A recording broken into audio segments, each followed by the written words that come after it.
Good morning, everyone. Thank you so much for joining us today. Welcome to Hawaii P20's 2023 Pathways Summit. This is Hawaii Graduates for Hawaii's Future. Thank you for joining us virtually today. Our session is going to be from 8:30 to 10:30. Thank you. And today's presentation is being recorded and will be posted to the event website afterwards. Please remember to keep your cameras off and your microphones off and muted throughout the session because the session is being recorded. Add your session questions to the chat box on your screen, and we will get to them as we can throughout the panels. I would like everybody to help me welcoming and introducing Steve Schatz, the Executive Director for Hawaii P20 Partnerships for Education. Steve. Mahalo, Stacy. Good morning, everyone. Happy that you could join us today. It's a very exciting day. My name is Stephen Schatz, and I'm the Executive Director of Hawaii P20 Partnerships for Education.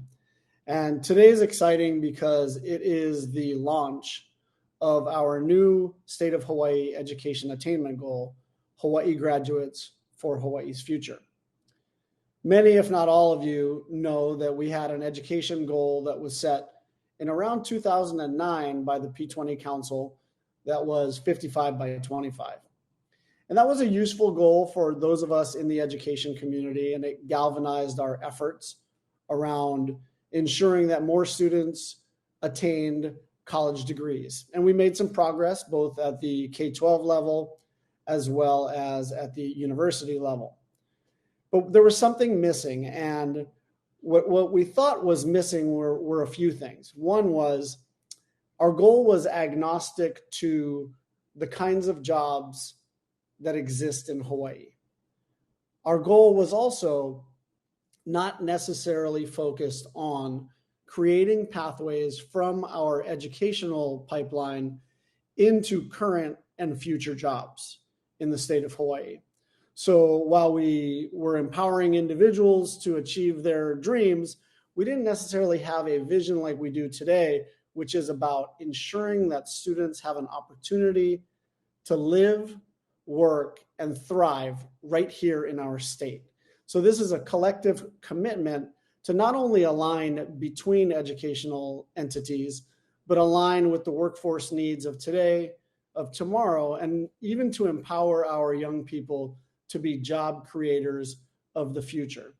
So the goal, Hawaii Graduates for Hawaii's Future, each word was chosen carefully because this is about Hawaii. This is about graduating. It is not true to say that high school degrees don't matter. It is not true to say that getting more education after high school does not matter. Getting a college degree is useful. Becoming an apprentice is useful. And it is not just about fulfilling the workforce needs that are currently in the economy. It's about thinking about our future for the state.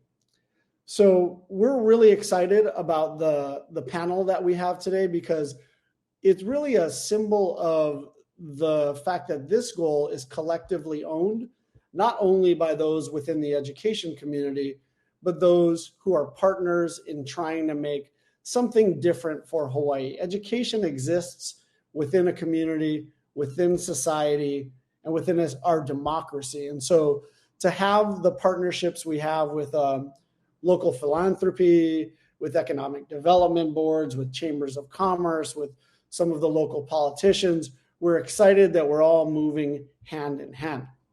Now, for those of you who are quantitative minded, you might be a little bit nervous because 55 by 25 on its face seemed like a quantitative goal, and it was.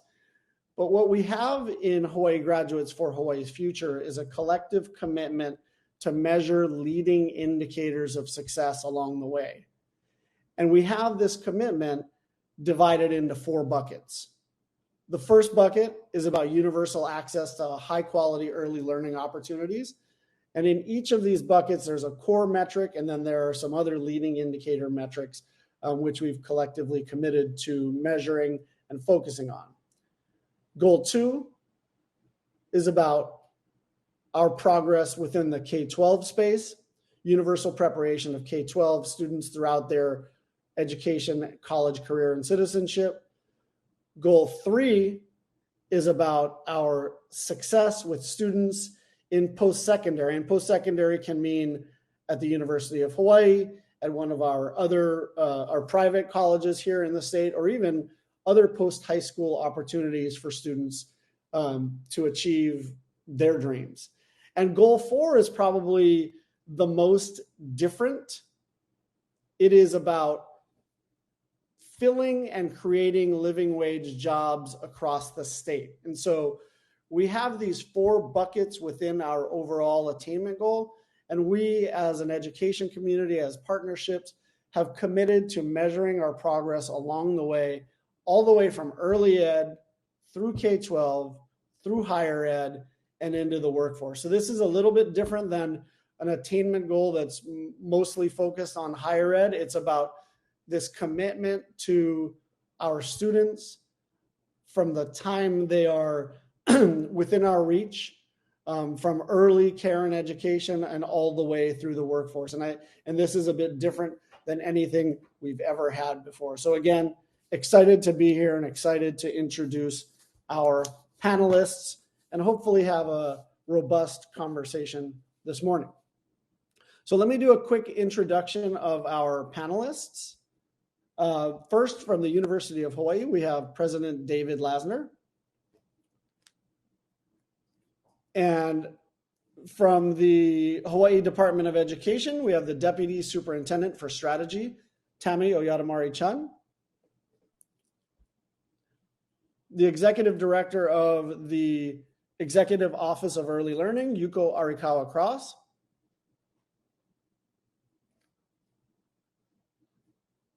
CEO and President of the Hawaii Community Foundation, Mr. Micah Kane.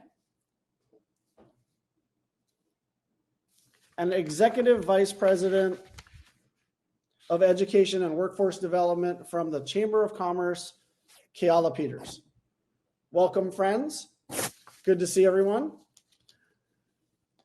I don't know that I've ever facilitated an online panel, so the eye contact is going to be a little different. So please forgive us if we're not sure whose turn it is exactly. But the first one is a little bit of a softball, and we'll end it for everyone. I'm going to just ask you to share who you are and what you do and what is exciting to you about our new attainment goal. Let's start with Tammy. So what's exciting about our new attainment goal is that it's really broad and encompasses a lot of different kinds of outcomes for our young people as they graduate from high school. It's both looking at their near-term opportunities. Our Hawaii graduates, in fact, we're just graduating about 10,000 graduates within this week. What are they going to do immediately after high school, whether that's work or go on to some kind of additional post-secondary training or degree that leads to a different kind of career. So I think it's more one thing that's exciting about the Hawaii's Graduates for Hawaii's Future is that it's broad and encompassing and values the variety of outcomes and pathways that young people might take. That's one. And the second part that's exciting, and I feel like I'm just reiterating things that you said, Steve, but I think the other part that's exciting is putting education in a context. So we're not just talking about high school completion or college degrees for the sake of having one, but we're talking about doing it so that it builds capacity of our state to be able to, so our young people can see a future for themselves, and then we can see a positive future for Hawaii. Thanks, Tammy. David? Thanks, Steve. So David Lassner, President UH. For me, I think what was most exciting about this was the process through which all of our entities, and that includes the 3 large organizations represented here, or 2 really huge ones, and one medium-sized state organization representing early ed, K-12, and post-secondary, but also with community members to shape this goal. So it truly, as Tammy said, and you shared, is inclusive of the entire lifetime, including, we go into adult re-education in here as well, if you get to the back of this. And we worked with the community. It wasn't just us state people figuring out what we want to do. We were deeply engaged with Micah on behalf of philanthropy. And not here today is Leslie Wilkins from the Maui Economic Development Board to help us bring together perspectives from the business community. And, sometimes we on Oahu forget about the neighbor islands, and Leslie was really helpful in reminding us of that. And I think as a result, we all thought about what we have to do collectively rather than what does EOEL have to do, what does the DOE have to do, and what does UH have to do, but what do we have to do together for Hawaii? Thanks, David. Yuko? Hi, everybody. Good morning. I'm Yuko Ariko, the Director of the Executive Office of For me, being a part of this group and co-creating this attainment goal has been exciting to be able to infuse the early care and education space, moving into the K-12 space, into college workforce training, and into the workforce has been really exciting, and I'm appreciative that we've been invited to be a part of this. And I think one thing that's really exciting about this is we're conscious of the needs of the people of Hawaii, and we're committing to creating these conditions so that they can live and work right here at home. Thank you. Mahalo, Yuko. Micah? Hi, Stephen. Can you guys hear me okay? Awesome. Yeah, I think, well, first off, I think just to give a little background about HCF, because I shouldn't assume everybody knows who we are.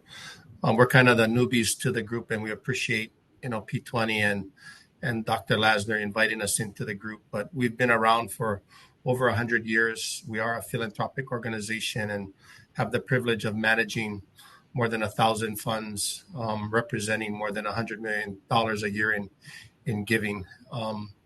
And our real focus is around the well-being of people in place. And so education plays a critical piece of that.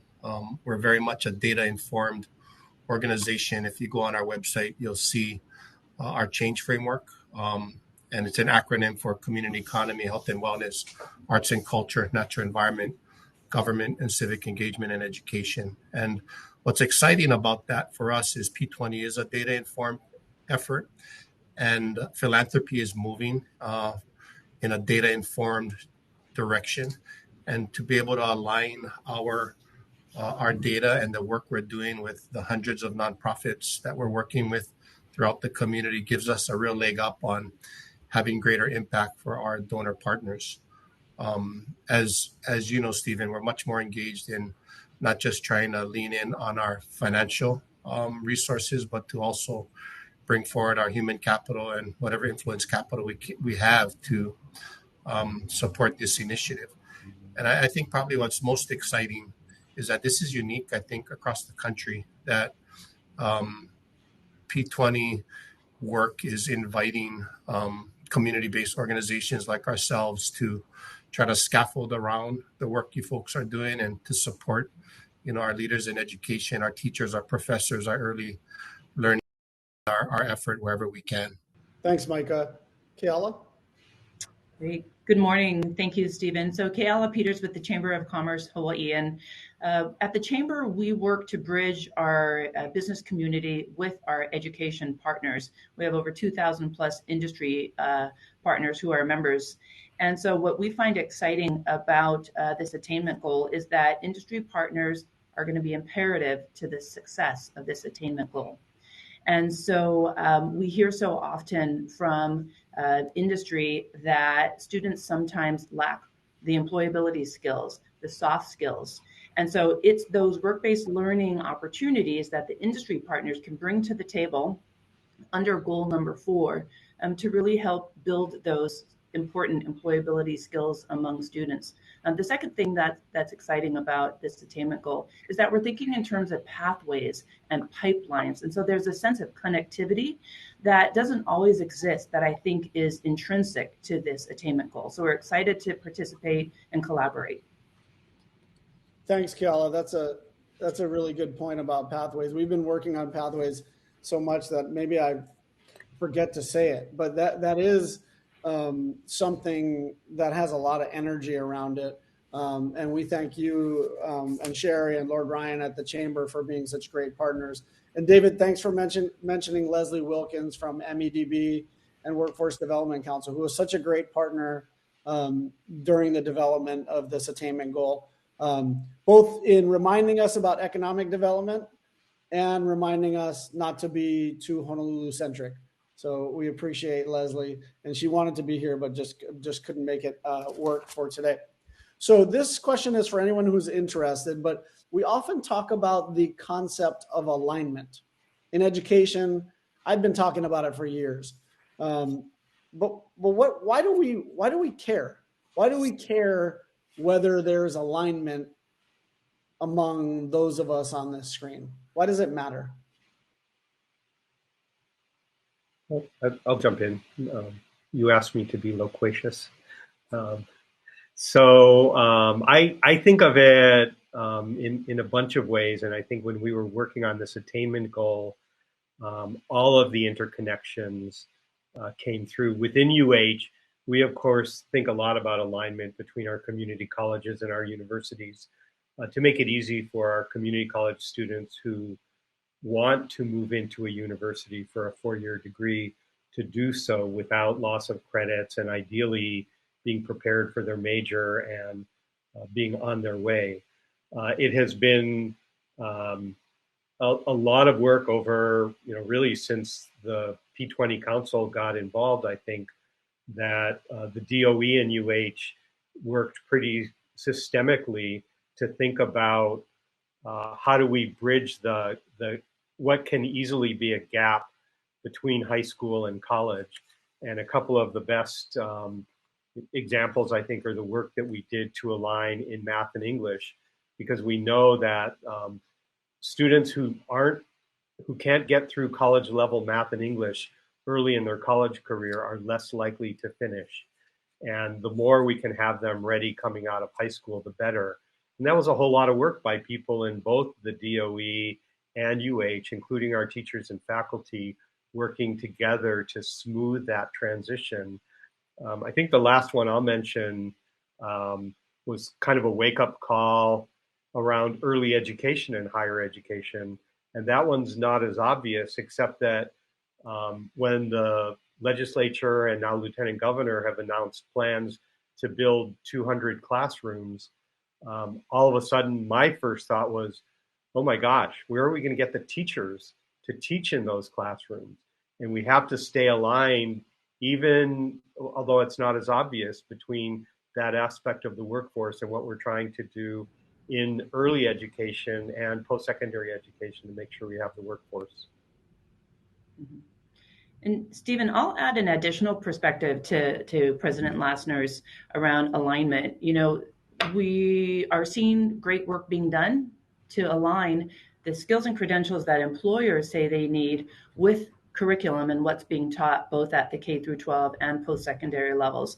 And that alignment, perhaps hadn't always existed, but there's infrastructure now to get that input from employers to really understand what they consider to be a promising credential or to be skills that they seek in new hires. And so, we can point to work like the promising credentials that Hawaiʻi P20 led. We can point to work that's happening in the sector partnerships to really bridge industry with education to make sure we're aligned and teaching our young people what they truly need to know in order to be successful in careers here in Hawaii. So that's exciting work that's happening around alignment as we speak. Kiala, I just would like to add too that, you mentioned infrastructure, and part of what I think has made our work with the Chamber so successful is you guys have created infrastructure within your shop. you have an education and workforce shop, so it makes it a little bit easier to engage from the education side. And I think similarly, there's organizational changes that have happened within the DOE, which may make it easier to engage from outside in. Stephen, I'll jump in. Oh, go ahead. Go ahead. No, go ahead. No, I'll let you finish. Please finish. I was going to say that, this is our moment. There are so many things at play that really make this our moment to move away from status quo and truly be innovative for our young people. So I'm excited about the things you just mentioned that are happening in our community. And we're inspired to make positive change happen. Maybe coming at it from a little different lens, but with the same positive focus. I think the alignment really, the more aligned we can be, the less transactional the relationships are. And I think the less transactional, the more we can take a team approach to the work. And I think what I've seen in the past is just really a more transactional relationship, within the institutions, and then outside, having that same operating platform. And so I think what you've done, Stephen, is create a high degree of operating trust amongst the major players. And then by bringing, organizations like ours that want to support the effort, a window in to be a part of it. And I think what we'll see going forward is the ability for us to pivot when we need to acknowledge the imperfections of a journey that are going to be there, and to create some solidarity so that those that are in this space can play more offense, because it feels like we've been playing a lot of defense, and give our communities confidence that we're going to be able to deliver. And I'm excited about being part of that. Hawaii's future helps us to do is to have shared objectives as well that cross the multiple responsibilities and organizational structures that we all have. So it's our shared responsibility. And one thing I'd like to point out here is the Department of Education and Board of Education have a newly approved strategic plan and implementation plan. And thank you to all the speakers here provided letters of support along the way to getting that done. But what's important about this particular plan from the DOE, which is a 6-year plan, just approved last week, is that it does tie in to Hawaii's Graduates for Hawaii's Future in terms of thinking about the outcome of DOE, not just graduating students and having them walk across the stage once having earned credits, but really thinking about it in this larger context with all the partners. So it includes objectives and desired outcomes around early education, working with Yuko's team at EOEL and all the partners in early ed. It includes working with making sure that our students graduate with a personal plan for their future to tie in to the kinds of post-secondary education and training that they might need, and to make sure that there's multiple options for students after high school, whether they're going on to post-secondary, say at the University of Hawaii, and making that as easy as possible for students and understanding how that fits into their future plans, or whether we're talking about some kind of workforce training that's going to get them employed immediately after high school. So I think that Hawaii's Graduates for Hawaii's Future sets a stage for all of us to be connected around these broader shared objectives than what our kind of our more immediate day-to-day tasks might otherwise be. Thanks, Tammy. Could I just jump in a little bit, Steve? And I'll hold my mic up because I heard that I was soft. Could I just jump in a little?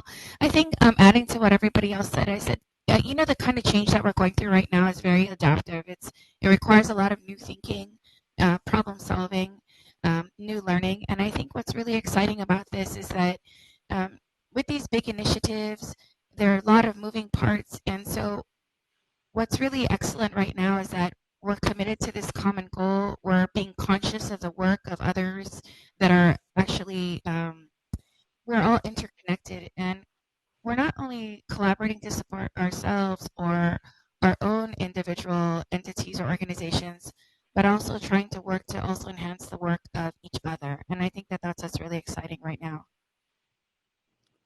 Thanks, Yuko. And this next one is for you in particular, although others can definitely chime in as well. This legislative session, we saw an unprecedented investment in early care and education. We have a lieutenant governor who has made increasing access a big part of her platform, and there's support for this work from all corners of the community. What does this investment mean for Hawaii? Yes, absolutely. So the Executive Office on Early Learning extends a heartfelt mahalo to the legislature for the continued support of our work to increase access to high quality early learning, and also, of course, to our Lieutenant Governor for making expansion of early learning opportunities one of her priorities. So we all know that investing in our youngest keiki provides short and long-term benefits, and we're committed to ensuring a spectrum of high quality development and early learning opportunities for our youngest children. With inflation and the cost of living in Hawaii and how it's impacting so many of our families, these expansion efforts, like the Ready Keiki initiative, provides opportunities for working families to be able to sustain their employment, to find measures of financial stability. But it's also going to help with our economy by providing more jobs, not only in the workforce, but also through the construction industry as well. But it also, most importantly, it opens the door for children to engage in experiences that will benefit them for years to come, including more immediately their transition into the K-12 system.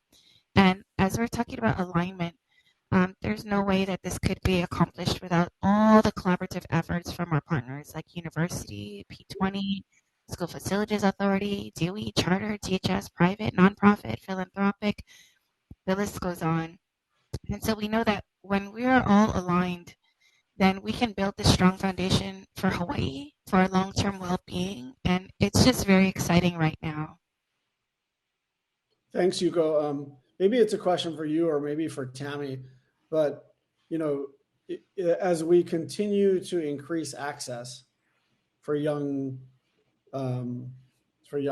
people, for young kids, what are the impacts that you expect to see in the Department of Education? Right, so you receive them in kindergarten, sometimes in preschool, but sometimes in kindergarten. Well, what do you expect to see after students having had more access to early care and education? Children having the experience to be more ready for kindergarten means that they'll be able. There's more time spent developing their skills and their both soft skills in terms of how their interpersonal skills, as well as their foundational academic skills and dispositions to be able to be successful. So I think the research is really clear about the impact of early learning, quality early learning on students' readiness to be successful, and the impacts are particularly shown in Hawaii as well on third grade reading as a leading indicator. So it's not just about the test scores, that's probably the least important part, but it's an indicator to show that the early investments can really build a strong foundation for future student success. So we're excited to see that, to see the impact of the early learning investments of the state on what it could mean for our children, our schools, and our community. These will be, it'll take a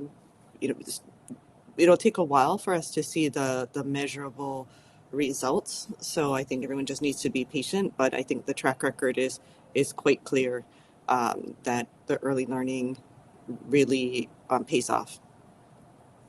Thanks, Tammy.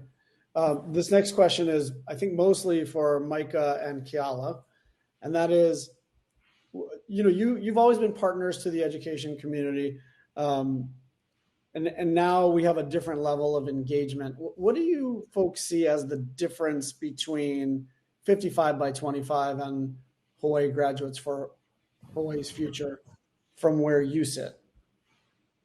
Keala, I'll let you go first, Keala.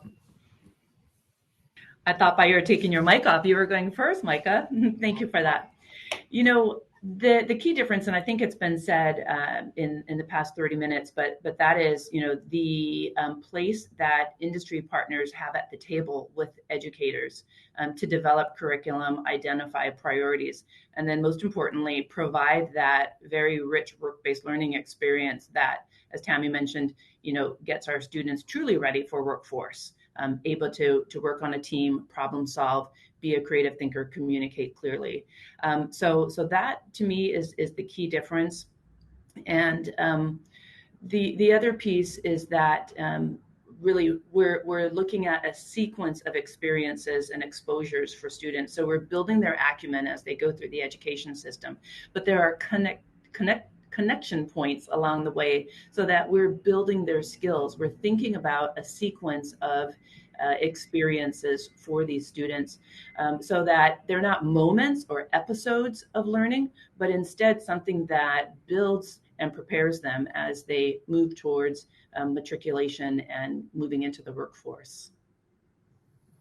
Yeah, I'll just echo what Kiala is saying. I think she's spot on. I think at the end of the day, we want our children to take and be able to occupy the seats of the best jobs that are available in Hawaii.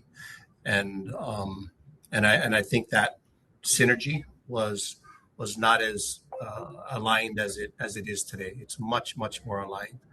I think we've already had conversation amongst us about some of the opportunities we see in front of us. I think Hawaii does a really good job of occupying the blue collar seats that our military presence brings to Hawaii, but we don't do a good job of filling the soft skill seats. And that's the reoccurring capital that is high paid jobs that really can make a difference for our kids in Hawaii.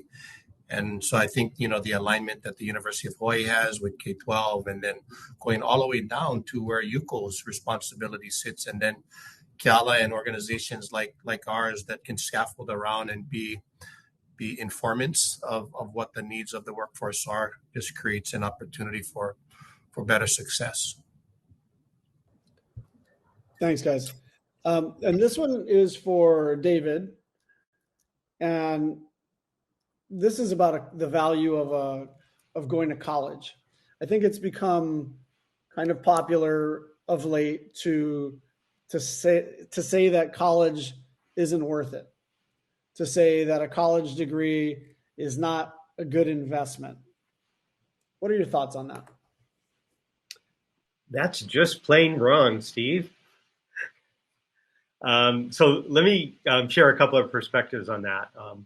One is, the data that we know nationally and in Hawaii, a bachelor's degree is worth about $1 million in additional lifetime earnings over a high school graduate.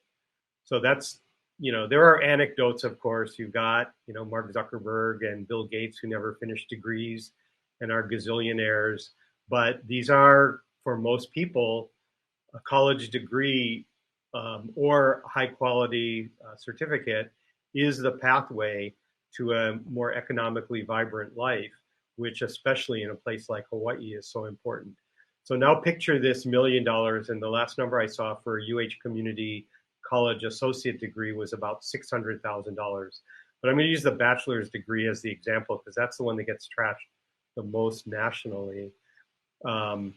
The less than half of our UH bachelor's degree students graduate with any debt at all, meaning they and their families figure out how to pay for it, including with scholarship support, which is especially targeted at students who need help the most.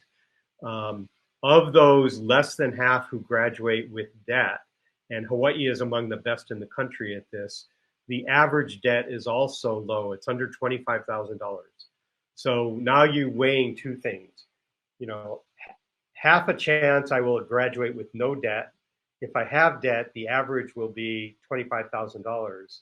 And then I'm going to make, on average, $1 million more in my lifetime. That seems like a really good investment for students and their families. Now, some of the narrative is around you don't need a bachelor's degree. And I don't, that's certainly true, that there are many kinds of high quality certificates or associate degrees that prepare you for jobs. that can pay, nice living wages. But for most people, a college degree will be part of that pathway, and maybe not right out of high school, but maybe somewhere along the line, which is why Goal 4 specifically calls out ensuring we have opportunities for adults who get into the workforce to be able to advance in the workforce. Thanks, David. So this is for anyone who would like to answer it, and that is the two-part question. The first is, what metric keeps you up at night? And the second part to that two-part question is, what are the actions, the primary actions that you think need to happen in order to allow you to sleep at night?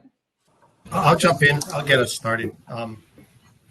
The metric that keeps me up at night is that, more families from Hawaii are leaving than at any time in the history of our time right now. And I think it's this work that's going to give, our families the best opportunity to stay. Yuko talked about it earlier. Cost of living in Hawaii, creates an undue stress on families, and they're looking for other places. There was an article in the New York Times recently about the amount of our local families moving to Las Vegas. And I think some of the work we're collectively doing is like providing access to early learning is just one more, defense against that happening. I also think that, what I think for the people that are in the audience, I hope what they see is an environment that's going to be better for them. Every day when they go into work to educate our kids, there's going to be a better, stronger platform to support their work. The kids are going to come into the classroom, better prepared to learn, so that, having come from a family of public school teachers, I think I understand the stress that our teachers have in the classroom and how difficult it is when a kid comes not ready to learn. So I think we have an opportunity to have better raw material in the classroom. I'll also just say one last thing, that I think what the legislature has done over the past couple of years in investing in affordable housing, I think they're investing in early learning. This past legislative session, the big investments they've made around ALICE families, those families who are one paycheck away from, being in a financial catastrophic position, should allow education to be a fast follower. And I hope, there's a bunch of metrics in there, Stephen, but all of that accretes up to the one that hopefully reduces the amount of families that are leaving Hawaii and having to call home someplace else. Thanks, Micah. And I see, as I mentioned before, Goal 4 is probably the biggest pivot from what we've done historically, right? We are explicitly trying to measure, whether or not we're filling jobs in particular areas. And it acknowledges this goal of, keeping kids home, but also maybe bringing them home if they've been on the mainland for a while into job opportunities that exist here. Others who are up at night? Yeah, I'm going to jump in with, I think it's related. And for me, it's the what we call the going rate, or the college going rate out of our public high schools. So that number had gotten up to about 55, 56% before the pandemic. And then it dropped to about 50%. And I think it's at about 51 now. That means half of our public high school graduates are not going on to post-secondary education or training. That doesn't just mean college. That means anything that involves post-secondary training as well. And we, the best data suggests that 65, 70% of the jobs, the new jobs that are opening, require some post-secondary education or training. So that's half our public high school graduates that are going back into the community who are not prepared for the best jobs that are out there. And again, anecdotally, there are differences, but that worries me a lot. And I think a lot of those are people who end up having to leave Hawaii to find jobs in other places that pay less, where the cost of living is lower as well. So I'm going to agree with both David and Micah. I'm going to add on a little bit on the college going. And we saw that the pandemic impacts on college going happen. Pandemic, we saw it drop, and then it hasn't really come back. And so I think that's something for us to be concerned about. It does keep me up at night that we're seeing this across many of the indicators, that we're not seeing as big a return as we hope to pre-pandemic performance. And then, because what we're hoping for is something better than pre-pandemic, what we're aiming for is something better than our performance pre-pandemic, but we are still seeing the indicators be pandemic impacted. So I'm going to say yes and to what Micah and David said and add on. There's a couple of indicators that are worrisome that are really, they're not part of the attainment goal indicators, but they're really precursors and conditions that impact those indicators. I'll mention one, I'll mention two on cheat here, but one is about our young people's social emotional health and their mental health and well-being. And the Youth Risk Behavior Survey came out. There's national data, Hawaii data, and county data. And we see really, this is from 2021, so it's kind of mid-pandemic information, but we see really high rates of our young teens having suicidal thoughts and reporting having depression. So on the order of a little over a third of our young people reporting being depressed. And so these impact the health of our young people, as well as their ability to access the kinds of education and opportunities that they have. So I think this is something that in education we've been providing more screening, working with more partners, providing services. Our federal COVID funds have really helped to boost our work on physical, social, emotional health and services. But this is a broader issue for our whole community, not just the DOE. And that's something we have to, I think, all face. And then this last one more is chronic absenteeism, so school attendance. So you don't benefit from the education if you're not participating. And during pandemic, we saw a really big increase in the number of students who are what we measure as chronically absent, so 15 days or more missed in a year. We know that some of that was specific to the COVID situation with quarantining and illness, but Hawaii, like other places, we're still seeing really high levels of absenteeism. And I think that's something that as a community, we're going to have to work together to help our young people to be back in school. And Steve, if I could add on to what Tammy and the others have mentioned, the thing that keeps me up at night, in addition to out-migration, et cetera, is equity and access, and ensuring that our underserved students are being able to access all of the opportunities that the other students have access to. Our first-gen students are getting those paid internships. We don't want these opportunities to be zip code dependent. We don't want them to be dependent on one's social network. And so, I think collectively, we want to figure out how to make sure that every student has access to a paid internship. Right now in our community, there is a tremendous amount of federal funding in particular. So that paid internships, as soon as we can get ourselves organized, because there are probably 4 different organizations who are facilitating federal funds around paid internships. But right now, there should be no reason why a student who wants a paid internship can't get a paid internship. We're working with our business partners to come to the table and to be able to offer them. But this is a moment for students to really tap in and take advantage of these opportunities. But let's make sure that every student is accessing, not just some. And I'll add on to that too. I think the one metric that keeps me up at night is that for all of the 3 and 4-year-olds that are in Hawaii right now, we don't even have a seat for half of them. So even if their families wanted them to have that kind of an opportunity, there's not even a seat for them.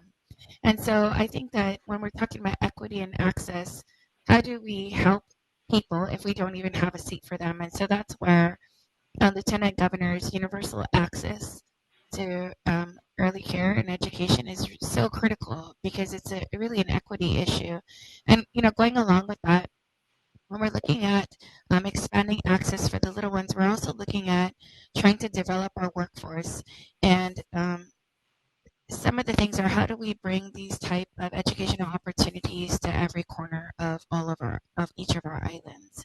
And also, when we're looking at workforce, in addition to providing these childcare spaces, we know the big emphasis right now is on 3 and 4-year-olds, but I don't know if everybody's aware, but do you know we have an island, and maybe a couple more, that have 0 licensed infant and toddler care on their whole island?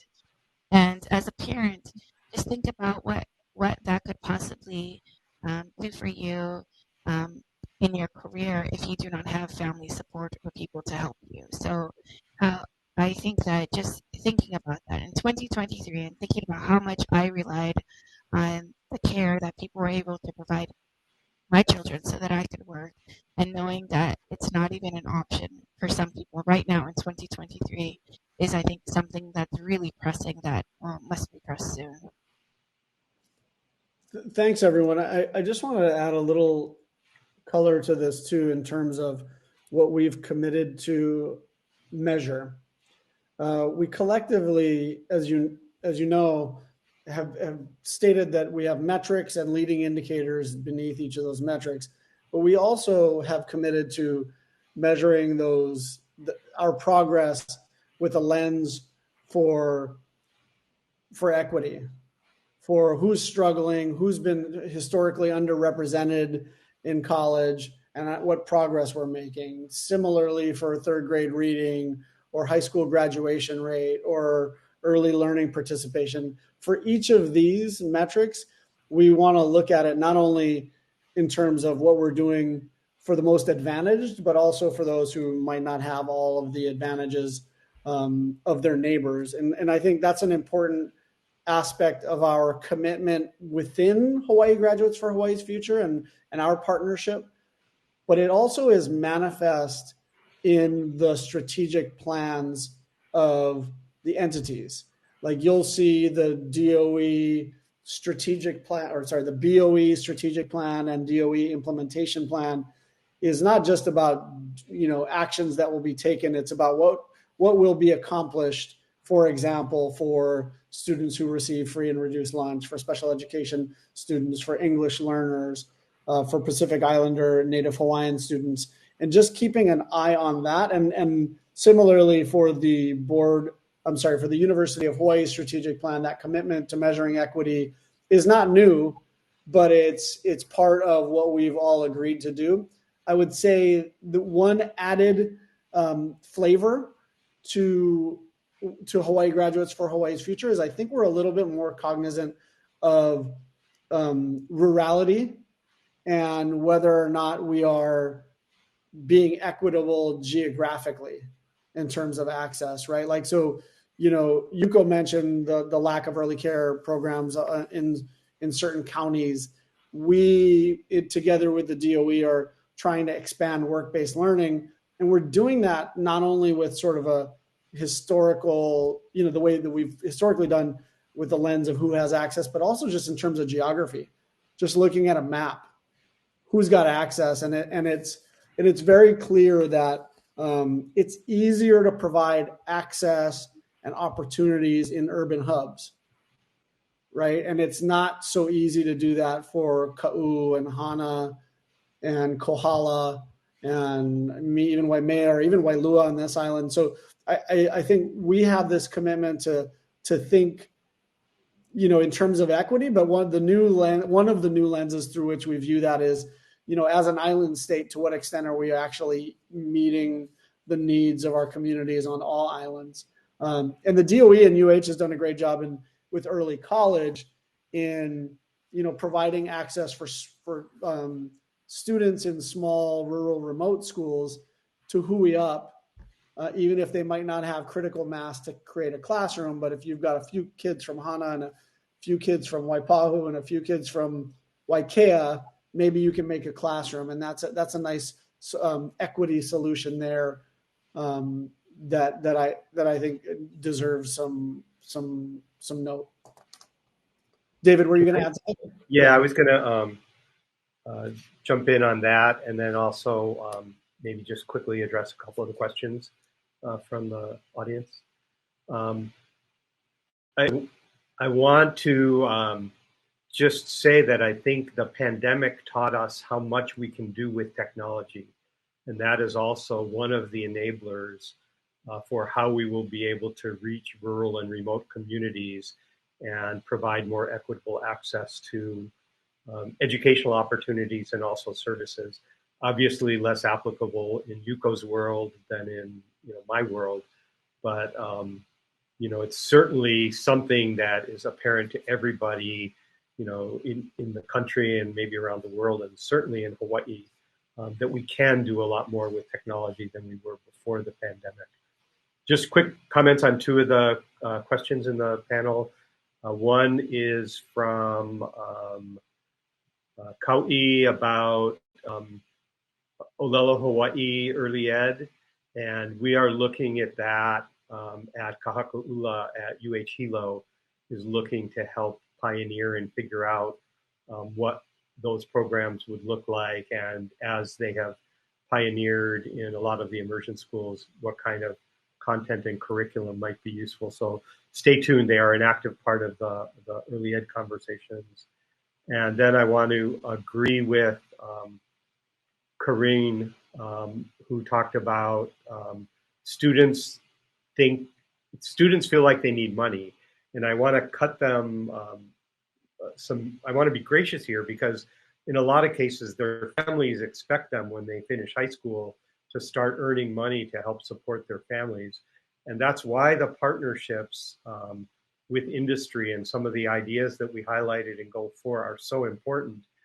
And I'll just pick one program that I'm excited about and the legislature supported this year, which is based at Maui College. And it's a program in which students can get into the workforce as a nurse assistant or a CNA. And while they are working, then they can upskill themselves and up-credential themselves in nursing. And if we get this right, they can go into the workforce right out of high school, potentially with early college courses, and earn their LPN, RN, BSN, all while working. So when we get this right, it won't have to be for everyone a trade-off between earning and learning. I think the next panel will go into that a little bit.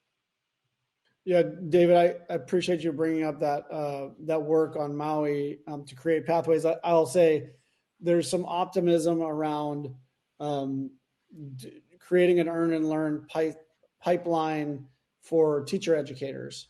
Right. And the U.S. Department of Labor is now allowing teaching as a profession as an apprenticeship, which could allow DOE or other employees within the education system to earn and learn as they move up the ranks from educational assistant, or from a paraprofessional tutor to educational assistant, eventually to student teacher and teacher. And the hope too is they'll never have to stop earning while they're making progress. And that's the way apprenticeships are built.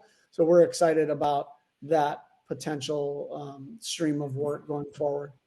The more of those pathways that we can create that are kind of clear and clean and lead to a job, the better. And there are, now there are more and more examples. There's the Kealakehe kids partnering with Hawaii CC into auto mechanic jobs on the west side of Hawaii Island.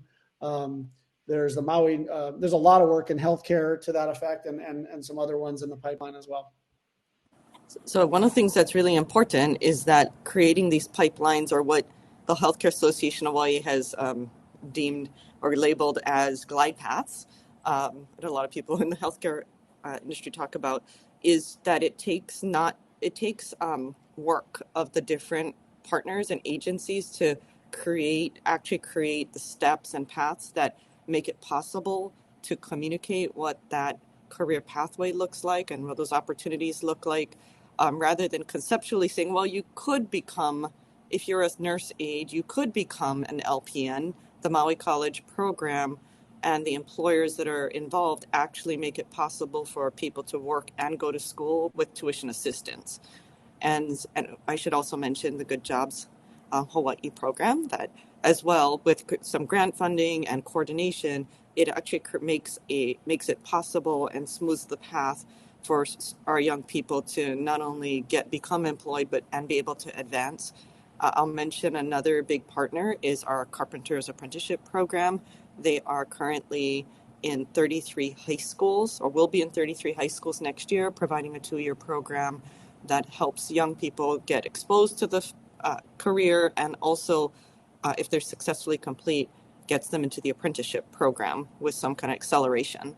So, and that would end up in both employment and income, as well as journey worker status, but it also has the option to earn an associate's degree at Honolulu Community College with 15 credits of general education. So providing an option to build upon the work experience and the skills training to also earn a degree for advancement. So I think, but that takes a lot of work from all of the partners to actually put the pieces together to make real opportunities that can be communicated and supported for young people. Thanks, Tammy. And I think it's important to note that many of our students who enroll in college are found in the workforce. So something like 70% of those students enrolled at the University of Hawaii Community College are also found in our in unemployment insurance data. So they're found in Hawaii's workforce. So this assumption that if you're going to college, that's all you're doing is probably erroneous. I think for us, the earn and learn model is much better too, because if we can create situations in which they are earning in the area that they're studying rather than simply the job they can get, I think that's great. I also think from what Keala was alluding to earlier, I think I read a study about a year ago about the fact that underrepresented students in college often end up in jobs that are unrelated to their field of study. So the question is, what are we doing to ensure that those good internships, those good opportunities don't create an equity gap, a gap of, we talk about the achievement gap a lot, but there's also an opportunity gap that we have to talk about out loud. And Keala and Micah and other folks have been good about talking to CEOs in town to make sure that those internships and opportunities don't just go to cousins and nephews and friends. They go to the students for whom those will make an impact. Well, I want to give folks on the panel an opportunity to say any closing thoughts before we head on to the next panel. Anybody want to chime in? I'll go first. I think I just wanted to say I know that there's a diverse group of people who are participating today, but if you've already chosen to, or those who are wanting to join the field of early care and education, I want to say thank you to the families who support these caregivers and educators. I want to say thank you and continue to offer this kind of encouragement for this worthy and necessary career. And I really hope that the audience can see that we are doing our best to be aligned, to work together and to know about each other's work and to support each other so that we can ultimately benefit all of Hawaii. But thank you. And I would build on that. What I want to say to those listening is that there is a place for you at the table, whether you're an educator, an industry partner, or community member. There's a place for you to participate and engage in the process. You can reach out to any of us, and there are a number of forums. And so it's going to take all of us, not just those of us on the panel or educators, but please tap in, participate, and it's only through everyone's participation and collective action that will move the needle. Thank you.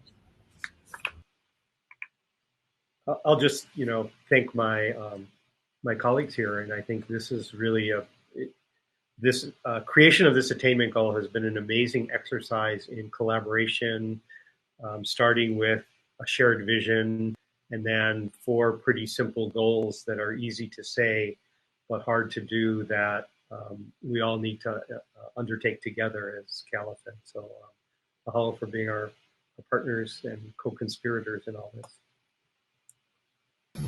I'll just chime in real quick and thank David, as kind of the lead of this bunch, and Stephen for your leadership in pulling us together. And then just a big mahalo to everybody who's working out there in this sector. We know it's a slog out there, but we really appreciate your commitment to our kids. So mahalo. Just thank you to everybody here on the panel for support and also to everyone who's participating. Like Keala said, there's a place for everyone and we need everyone. I think what the goal shows us really how interdependent we all are on one another to be successful for our young people, and also for the future of the state. So look forward to the continued work. And a lot of it is not just talking about it, but there's a lot of talk that's required, but it's going to be rolling up our sleeves and people really getting to understand each other more and holding hands and figuring out how to move forward. So look forward to collaborating with everyone. Thanks, everyone. I really appreciate all of your partnership and your insight and your perspective and your leadership in this work. As David said, we've got 4 buckets that are easy to say, hard to do. And I'd also echo what Tammy said, which is it's time to get to work. And she didn't say it in those words, but it's time to actually make a difference and make some progress. I think we're poised to do so. Mahalo, everyone. Okay, I have the pleasure of introducing our next facilitator of the next panel, and that is Mr. Lord Ryan Lizardo, who is the Director of Work-Based Learning for the Chamber of Commerce Hawaii. We did not plan to match so perfectly, but it was fortuitous. But Lord Ryan has been a great partner along with Keala and the team at the Chamber in helping with work-based learning opportunities within the K-12 system to connect high school kids with opportunities within the workforce here in the state. So thank you for what you do, Lord Ryan, and I'll hand it over to you. Thanks, Steve. It's nice that we were matching. It was a great transition there. Easy transition for both of us. Hi, everybody. Lord Ryan Lizardo, as Steve mentioned, Director of Work-Based Learning here at the Chamber of Commerce Hawaii. And I'm still marinating on all of that information on the panel, all of those insights, and being able to read through some of the panel conversations, even in the chat, was really critical and important in setting the stage for this panel here on work-based learning. And so in terms of work-based learning, one of the things that you'll notice in the attainment goals is that work-based learning is wrapped up in almost all of the different attainment goals there. And so we'll be able to talk a little bit about how work-based learning wraps up into all of that. And for those of you who don't know what work-based learning is those really key and critical events that happen between industry as well as our educators and our students that explore their passions when it comes to a different industry work-based learning event. So things such as, guest speaker experiences, field trips, internships, all of which can really invest a student into their future and really have them think about what they want to do either post-high school or post-secondary. And so thinking through that, today's panel, I'm really excited that we're going to be having many different stakeholder groups that will be with us today that will kind of highlight insights about how work-based learning is important. And really our goal today is thinking about why investing in work-based learning is going to be really important to meeting some of these attainment goals here that were just introduced in the first panel. So I'm excited to invite our guests for this incoming panel now. So first, I'd like to invite Dr. Ed No, Complex Area Superintendent for the Castle and Kahuku Complex. Hey, Ed. Next is Kazu Hayashida, Talent Acquisition Manager at HECO, or Hawaiian Electric Company. Ashley Wang, Director of Indo-Pacific Workforce Development at Booz Allen Hamilton.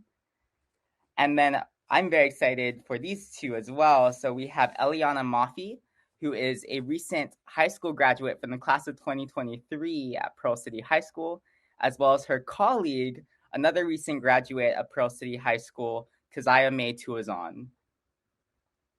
Welcome, welcome, welcome. I'm so excited to have you here. Also, Daphne Okunaga is here right behind Eliana, supporting and rooting her on. So you also have the teacher presence, which is wonderful. So you'll see here that we have a complex area superintendent, employers, students, and now a teacher, which is fantastic.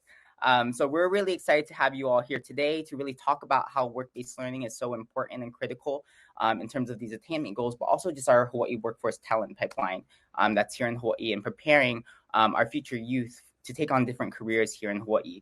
And so I'd like to just go around first and, have you all introduce yourself, who you are, and then also share a little bit about why work-based learning has been really important and critical to you in your role.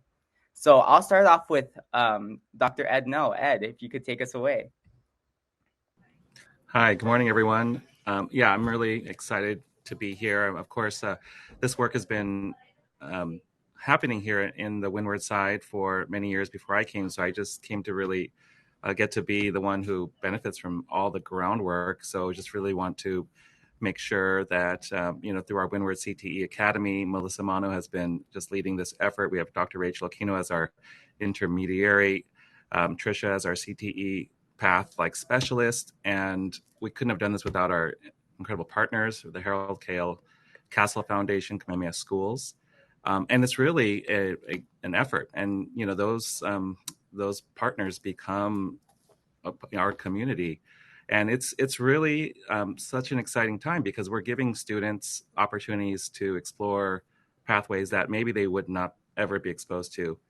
I think about this often when I harken back to my high school days. I don't know what I did during high school, but when I see our high school students now and the level of engagement and expertise, I am really, really so impressed. And I see that at every level. So when you ask about what it means in our complex area, we're seeing it at the elementary, exposing students to career pathways. We see them at the intermediate getting more exploratory and then engaging at our high school level. So I'm just, again, really excited to be part of this panel because I get to share all the great work that everyone else has done. Thanks for having me. Thanks, Ed. I love hearing some of those names that we've come into contact with. It's a huge community kind of working towards these goals when it comes to work-based learning, as also the attainment goals here. I'm going to now pivot to Kazu. Aloha. Hi, Kazu Hayashida, Talent Acquisition Manager for Hawaiian Electric. Thank you so much for the invitation. It's great to be here. And as a company that is committed to really a clean energy future for Hawaii, the workforce is important to us. And so a growing local is something that we're committed to. We know that as we continue to advance, whether it's our smart grid or all of these different new technologies, we need to be into the education system to help students gain those skills because it's going to benefit all of us here in Hawaii. So, thank you, Lord Ryan, Keala, everyone for the partnership and for really allowing us to be a part of this great process and all of the great efforts that you're doing. So thank you. Thanks, Kazu. I love that you're highlighting also the work that we're doing here when it comes to work-based learning really helps the future of Hawaii and thinking through those different talent pipelines. How do we get our local students, prepared for these type of jobs and roles? Ashley, I'd love to go to you to share a little bit about yourself and why work-based learning is important. Hi, everyone. Ashley Wang, Director of Indo-Pacific Workforce Development at Booz Allen. Thank you again for having me. It's really a pleasure to be not only here on this panel, but for Booz Allen to be involved in this workforce development ecosystem. We're a global firm, but we've been in the islands for decades. And so, we're really strongly rooted in Hawaii and really believe in, developing the talent workforce here because, growing up in Hawaii, I didn't really know what a career in defense was. I knew it was either the military or it was the shipyard. So it's really been an amazing opportunity through work-based learning opportunities to educate kids and expose them to what careers in defense can be. Careers in STEM and technology and cybersecurity and consulting, all these things that I didn't even know what they meant as a student.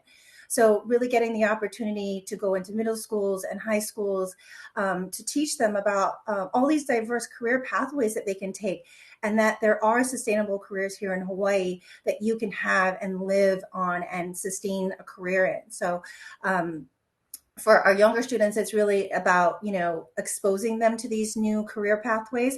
And then for the college students, really cultivating the talent there, the technical talent, so that they don't have to go away to the mainland to get a good job. They can graduate from university and be job ready. We help to teach them, like Keala had mentioned, the soft skills they need to get jobs, as well as some of the technical capabilities they need. So it's been a pleasure to get to know this, all the different organizations, the education institutions, and the other industry partners as we kind of move forward to help us all move forward to better the career pathways for our students.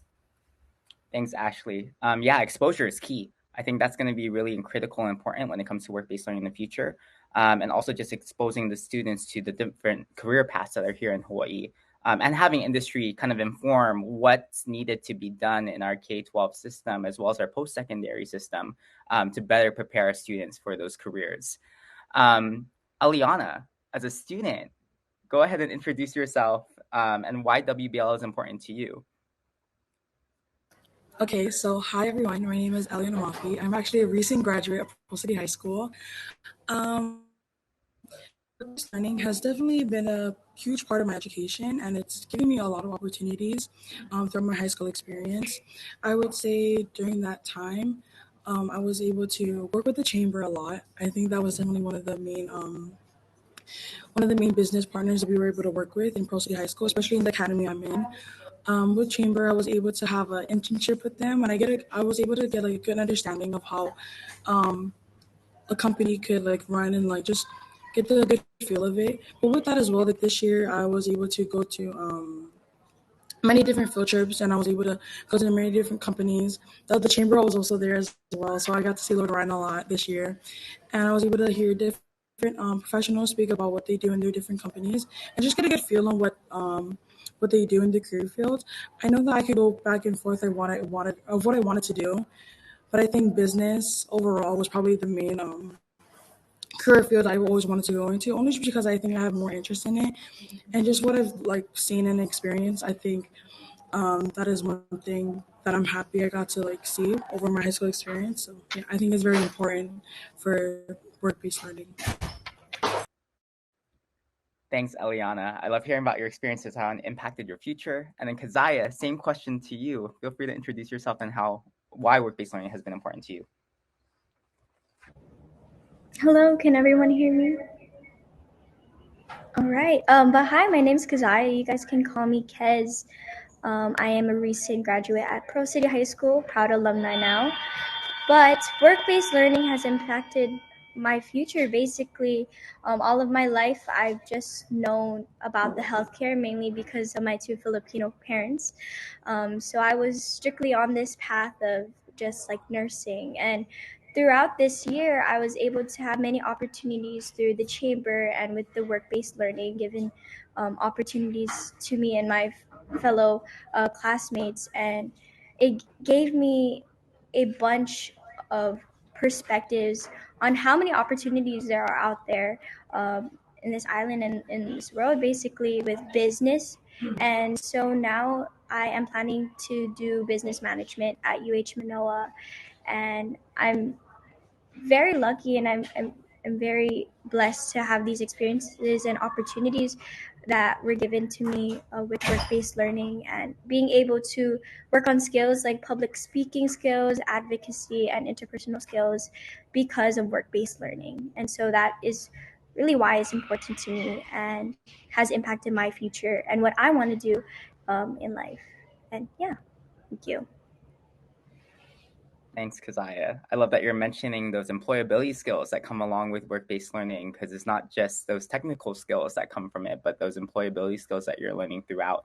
And so I'm looking at the chat. I know that some folks are experiencing some technical difficulty, so hopefully that's figured out very soon. But I'm also mentioning the chat because we do want to make this interactive. So if you have any questions throughout the panel, feel free to put them in there. I'll be tracking those, as well as Aaron, who's been helping many of you out, will tell me if there's a question that's popping out that any of our panelists from their many different stakeholder groups will be able to answer from there. But while we wait for those questions to come in, one of the things I wanted to pivot first to our employers is just thinking about, talent workforce pipelines are so important here in Hawaii, and preparing our local students and young talent. And it's really wrapped into some of these attainment goals. So what types of WBL have been important in terms of preparing your incoming talent, whether that be at the post-secondary side or the secondary side? What types of WBL are you kind of using to prepare your incoming workforce? Start. So for us, it's I talked earlier about sort of the soft exposure piece of it with the younger students in middle school. So it's just getting them aware. But then in terms of the college students who are closer to being job ready, our internship, or it's called Summer Games, is been the most kind of effective tool. We do look for students who are either studying in Hawaii or are studying away but have some connection to Hawaii, who are interested in careers in STEM and engineering, to bring them back for the summer. They are given sort of a real world based challenge problem, and they work on it, so they really get to understand what it is in the day of the life of a technology firm like ours. So it's been really fruitful in terms of understanding what talent is out there, how we can help cultivate that interest and the talent and the capabilities. And then it's sort of an extended interview where most of our Summer Games interns end up getting hired. So it's a way for us to really, cultivate that talent pool. For the younger students, it's really partnering with the community organizations like the Chamber of Commerce. You guys have been excellent intermediaries in helping connect us with the students and educators, as well as other industry and community organizations, as well as platforms like Climb High, who literally connect us online with, the opportunities to go into the classroom, as well as working with, the University of Hawaii. We work with the College of Engineering and the College of Social Sciences to get involved in some of their programs and their student involvement. So those are kind of been key tools for us, but we're working on how we can expand some of those tools to get to further our reach. That's awesome, Ashley. What about you, Kazu? So Ashley kind of stole all my answers, but in addition to that, I would say definitely the site visits and the teacher externship were also great opportunities for us. Connecting with the actual educators who are sharing the message with the students was important for us to get our leaders in front of them so that we can share what are the employability skills that we're looking from, both from a soft skills, but also from a hard skills perspective as well. So for our IT team, really to go through what are the certifications, what are the different trainings, and also within our organization, what are the different IT teams that we have.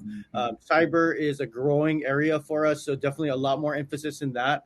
And that's great where Lord Ryan, you and your team were able to partner with us with different new programs that are coming out so that we can look at both students from a high school level getting initial training to get into the organization, as well as post-secondary. So a lot of different options, and really it's starting that conversation so we can talk about the what ifs. Within our organization, a lot of our positions are evolving and evolving quite rapidly. So what we hire for today may not be what we hire for 2 years down the road, 3 years down the road. And so being able to start that conversation of these are the skills today, but as we look forward, we see this growing. How can we make sure that that skill set is going to be there when we need it? So a lot of those conversations have been great through those different meetings, externships, and whatnot. Thanks, Kazu. Yeah, I think just summing up those answers, the preparation is ongoing, right? Not just for our students, but also our educators, and thinking about them with preparing these students for the workforce if they don't have that particular industry background. How do we continue to prepare them? And also those internships are key, both at the post-secondary, secondary level, and making sure our students are prepared. And I love how Ashley mentioned that we sometimes will hire those students, right? Right off the bat, like that, they get those experience. And there's so many federal grant fundings right now that are coming out to support some of this work. So how do we capitalize on that, such as Good Jobs Hawaii, what things are going on with Healthcare Association of Hawaii, so on and so forth. So thinking about that, I want to go back now to Ed. Ed, you mentioned this community of support at the Windward Complex. And so it's been really great to see kind of work-based learning filter not only at the high school level, but also at your middle schools and elementary schools. So can you talk a little bit about what resources have been helpful for you in planning those work-based learning experiences? Yeah, I mean, the greatest asset we have is that we have a dedicated team. And I mentioned the Windward CTE Academy, and they're really like an academic integration team. They have an award-winning like lending library.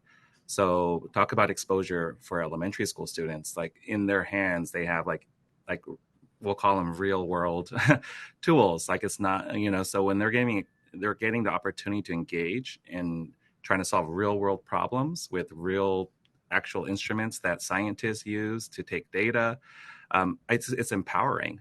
And so that lending library, again, managed through our Windward CTE Academy, those teachers will support classroom teachers, help them lesson plan, they'll help demonstrate, they'll go to school sites. But it is like this amazing, amazing resource. And that's why they were an award-winning team. And so I think that part has really been important. Again, we're saying this is important for our complex area, for getting our students prepared for their evolving future. But we also want to make sure we're also making sure that the technology also is up to that standard as well. And so it's been great supporting that. I'd mentioned our great partners, and Lord Ryan, thanks for queuing that up, because we couldn't have kickstarted that without the Castle Foundation, without Kamehameha Schools, who also came alongside and said, yes, this is important. This is something that makes sense. And, we're investing in our future. So it's partners like that. It's having, I already mentioned Rachel, but Dr. Akina as the intermediary helps, connect us all to these opportunities. And it starts young. We have at the elementary level, we have classroom presentations, career fairs. We're also part of the engineering sector partnership. So I see a lot of cross section in this panel and with our group. But because of that, we have great industry partners all the way from the University of Hawaii all the way to our partners in the field of engineering. So it's been quite remarkable, again, tracking this journey. Yeah, the Windward Complex has been fantastic when it comes to teamwork and getting these opportunities to the students. So it's been really exciting to see that. Our colleagues at Hawaii Workforce Pipeline with Rachel Aquino, we've worked with them very closely as fellow work-based learning intermediaries, and we're excited to continue to expand that work to other complex partners as well. And so for those of you who don't know, work-based learning intermediaries help support some of the planning that happens between the employers and the educators, because there's only so much time in the day, right? So our hope and our role is to help to continue and facilitate that process. And so folks at like Windward and other complexes are really investing in that work. So we're really thankful and grateful for that. And we can continue to provide those opportunities for folks like Eliana and Keziah. So I'm pivoting to you because Eliana was trying to answer the question, but we're just going to verbally ask it now. Well, one of the things that was talked about in the first panel is just this idea of students capitalizing on these opportunities and families encouraging their students to capitalize on these opportunities. And you're seeing another question here about the percentage of students that these were available to. So I guess the question to you, Eliana and Keziah, is one, how many of your peers participate in these opportunities? And then two, how do we invest more of your peers in these opportunities as well? So far, I would say that most students especially from our school, like most students are have the work-based learning opportunities.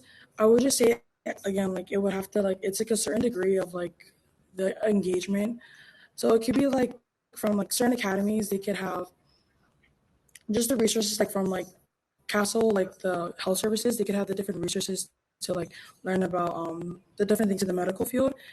And then some classes could just have a guest speaker, and then other opportunities could involve us students going to the actual company. So it really depends, and that's why I feel I would say most students will engage into it, but not all.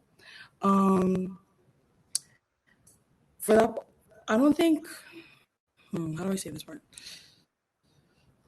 For those who aren't doing the WBL, I don't think it's like they're not doing it. It's just, it really depends on the opportunity that's given to them.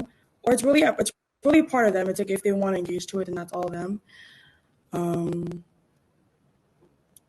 I would say for teachers, like just to give them more opportunities. I feel like again, like teachers would probably need more help into getting the opportunities for us students, because not all the opportunities are the same. So I feel like it really depends on all students. So yeah, thank you.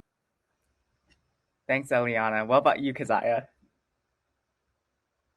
Yeah, I also believe it's about the connections that are made through teachers with other business partners as well. But I believe that there's a majority of students here at Pearl City High School who experience work-based learning through my lenses, or like what I see.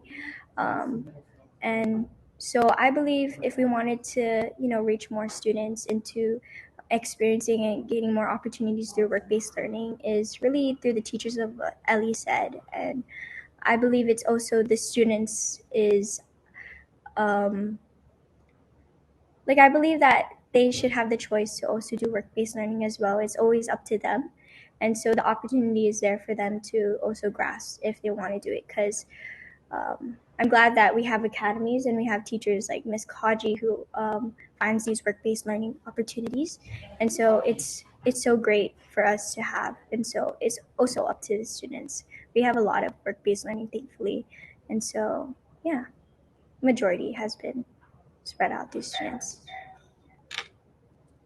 Thanks, Kez and Eliana. So I'm hearing this trend of how do we just capture more attention and providing more of these opportunities for our students, and that's going to be really key, right? Because I think that for some students, some things might not be applicable to them or might not catch their eye.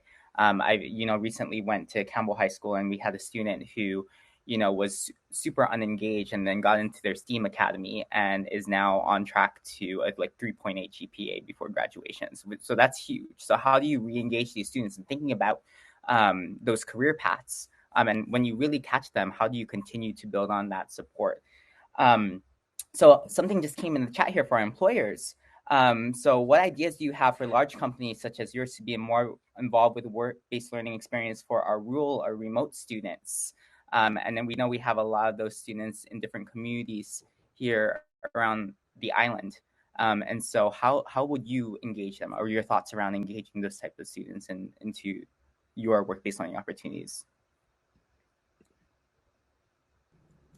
So I think for us, Climb High has been a wonderful tool for us because, initially there's the schools that you have partnerships with that you normally talk to that are close proximity. But Climb High has really opened the doors to everybody statewide. So now that we can reach remote schools, different locations that we may not have made the trip out to. And also, good or bad, I mean, the pandemic has also made virtual a lot more popular with everyone. And so we're able to do virtual presentations, virtual sharing. I think that has helped a little bit to start the conversation with the different rural areas. I think from there, it really depends on the student interest. If there is a strong interest, then we will try our best to make the effort to go out or to try to incorporate them into something that we have in a nearby location so that we can get their involvement. I think those are the things that we've been looking at. I agree with Kazu. Climb High and the Chamber have really kind of opened our aperture as to what the need is and where these opportunities lie and where, what schools and students are interested. So that's been really helpful. And even though I'm a team of one for workforce development at Booz Allen, but the benefit of having such a large company and a lot of staff is that I can leverage our staff to be volunteers. It was actually a pleasant surprise to find out how many of our staff, really are excited about volunteering, and including, being a part of other opportunities like the Chamber's Kauai Cyber Pathway discussions and that development of that plan. We have a team on Kauai that was able to go to the meeting and start to help with that development. So, I think for us as a firm, it's we're on a a new path. As we develop our mission and see this need, and hopefully we'll be able to expand our reach and be able to go to more of the remote and rural areas to reach these other students. And thank you for that great question, by the way. Yeah, that was a great question, Sherry. I really love this idea of thinking about both the pandemic being opening up new avenues to do work-based learning. I know virtual was a tough time, but I think it also opened the opportunity for access and equity and opportunity for students in rural communities, and hopefully bringing more of those in-person opportunities to them as well. As you were mentioning, Ashley, in Kauai, we're going to be doing some really exciting things there when it comes to IT pathway development. And so really innovating and thinking about those different things have been really helpful. And Climb High Bridge has been a critical supporter. Thanks, Keala, for putting that in the chat for our educators who might want those different opportunities. And as you're hearing, employers are eager. Many employers now have, workforce development teams that can help support this work. And though they might be small, there might be, a lot of folks at that particular industry or that particular business that are eager to get in those classrooms. Speaking of eager, Attainment Goal 1 talks about, early education. And Ed, you mentioned a little bit about, are your elementary schools getting some work-based learning opportunities? And I'm super excited to have such a great work-based learning coordinator who is a former elementary school teacher, shout out Sophia, for doing some of those great work-based learning opportunities for our elementary school students. So how have you seen work-based learning impact your elementary school student population, as well as your pre-K population? Yeah, well, at the elementary, again, the name of the game is exposure. I mean, we just want to make sure we're getting them into as many kind of real world opportunities. So a lot of schools are engaging either like an engineering design process through design thinking. They're doing project-based learning, place-based learning. Schools engaging with our local INA partners to, again, having them solve real world problems using a process, and also having them be innovative. So that's been, I think, one of the greatest wins out of this. And again, career fairs that we're having at the elementary, intermediate levels, because again, as young students, we just want to expose them to as many possibilities as their, hearts and minds can dream of. And as we always say, even creating new opportunities that don't even exist today. So our theory of action is like, let's give students the opportunity. Let's just give them the opportunities to explore. Let's give them opportunities to engage. Let's treat them like young, intelligent minds, and to say, here is a problem. And sometimes as adults, we get kind of fixed into certain, I'll just say mindsets. And sometimes we just don't think of what the possibilities are because we put too many constraints but we give us a young mind, a young student with creativity and ingenuity and just the possibilities. And we will always be so pleasantly surprised at what our young students care about, what they think about. And what I'm really most proud of when we do any of this kind of work, especially at the elementary level, through the design thinking process, it always starts with that empathy. Like, why is it a problem? Why is it important to them? And I think that's very empowering. It helps them kind of understand their part in this big picture. And I always appreciated that as an educator. Is we need our students to know the why.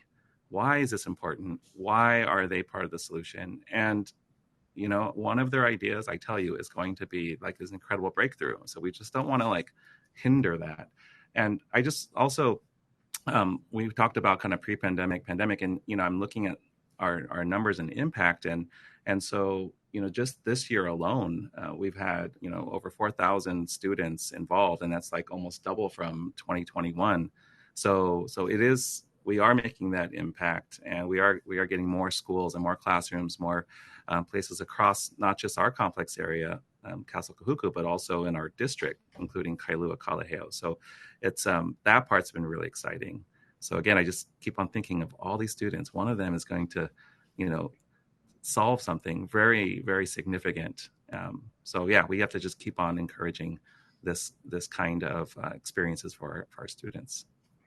Right. It's all about that universal education and training. We went out to Waiahole Elementary, where some of the students were exploring what it meant to be an engineer, and they had to create a life vest or a lifeboat for a can of Spam, and the innovation there is hilarious when it comes to like fourth graders, right? And that's cool, and I think it challenges them to really think about it, but also expose them to a career that they might not know about. Not a lot of folks might at the elementary level might not know what an engineer is now, but now they do. So that's through our engineering sector partnership. So seeing some of that work has been really great. So let's take it to the other side. Eliana and Keziah, you're about to go into your next steps of your journey after graduating this past Saturday. So now at the post-secondary level, what types of work-based learning experiences would you want to see to better prepare you now for your next steps in the future?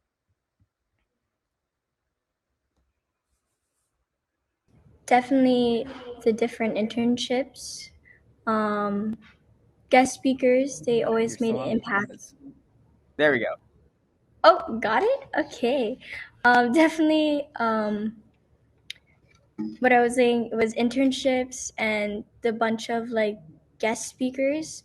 They have always made an impact to me, guest speakers, but also like not field trips now that we have graduated, but more of those experiences of looking at new companies and those many opportunities like that. I believe they just made an impact to me personally.